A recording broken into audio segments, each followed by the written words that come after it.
Welcome back. It's time for Media Watch on France 24, and we look at the top stories in the international press today. James Creedon is with us with the lowdown. Good evening. Good evening, Anna.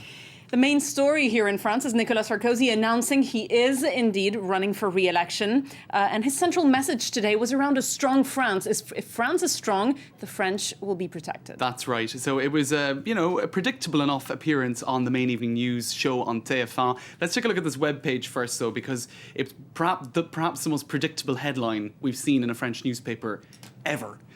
We've seen it coming for weeks and weeks. In fact, everyone's been waiting for it. This is not a shock announcement. Everybody had the headline prepared, the first two paragraphs prepared. He's not retiring. We knew where this was going, Actually, and just to kind of continue on that vein, first of all, let's take a look at the headline of the Huffington Post. Tout ça pour ça, which essentially means... The Huffington Post, of course, in France, which just launched. Exactly. That's essentially much ado about nothing. We're really not that shocked. And just to look at The Guardian, because on the front page there, not a single mention of this announcement, which it's basically... It's not even news for the It's not even news. Everybody knew. Everybody knew.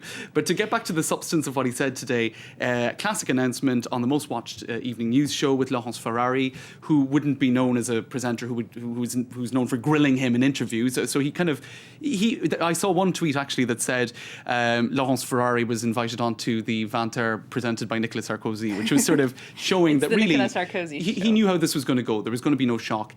And he used the image of being a captain of a ship.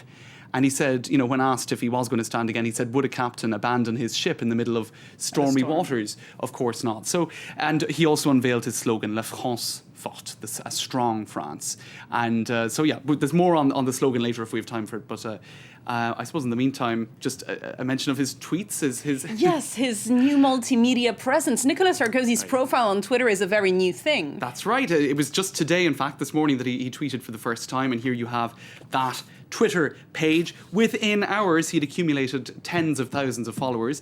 In fact, he had accumulated in a 12-hour period 1/3 of the number of followers that François Hollande, his main contender, had in a much longer period, to the point where actually some observers were saying, hold on a minute, 1 out of every 2 followers has no followers themselves. Now, this is getting technical for people who don't use Twitter, but what they're suggesting is that his numbers were boosted by perhaps some sort of, communications firm. So trolls, so to speak? Possibly. Fake followers? Possibly. Now, that's a very common practice, actually, in the private sector. So it wouldn't be surprising if something like that had happened. No proof whatsoever. That's just speculative. And this is François Bayrou's communications guru. He's another candidate who tweeted that.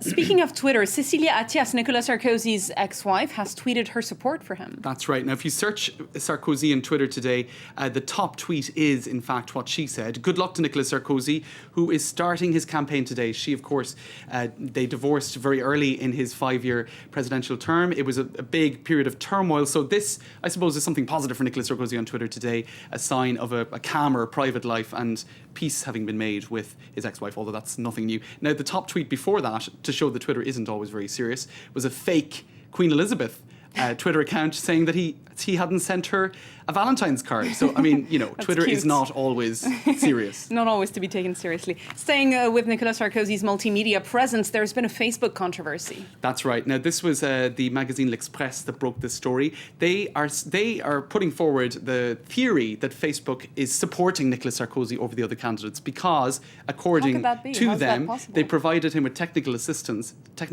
on his new Facebook page, which incorporates the so-called timeline feature. Can he do things that regular folk can't? Well, what is certain is that they have what is almost certain, according to L'Express's version of things, is that they helped him to optimize the timeline features so that he could get the most out of them. Now, what's interesting is perhaps he did need a little bit of help with Facebook, because if you look at its old Facebook page right here, this is the kind of much older format. It's not as glamorous at all. It's not as glamorous. On the new format, comments are disabled, so you can't leave any comments on it, which is probably just as well, because on his old Facebook page, he announced this evening that he would be appearing on TF1. And if you read the comments, a lot of them are very, very negative, such as, what's on the other networks, I'm going to switch over, etc. So I suppose, opponents such as Hollande were not happy, and they sent a letter to Facebook saying you shouldn't be helping out one candidate over the other. So anyway, it's a tricky business, mastering social media. James Creedon, thanks very much for walking us through the ins and outs of Nicolas Sarkozy's internet campaign. Yes. Coming up after the break, Live from Paris continues. We'll have more world news, including a horrific prison fire in Honduras. The blaze was started when one of the prisoners set his sheets alight. We'll tell you more after a quick break.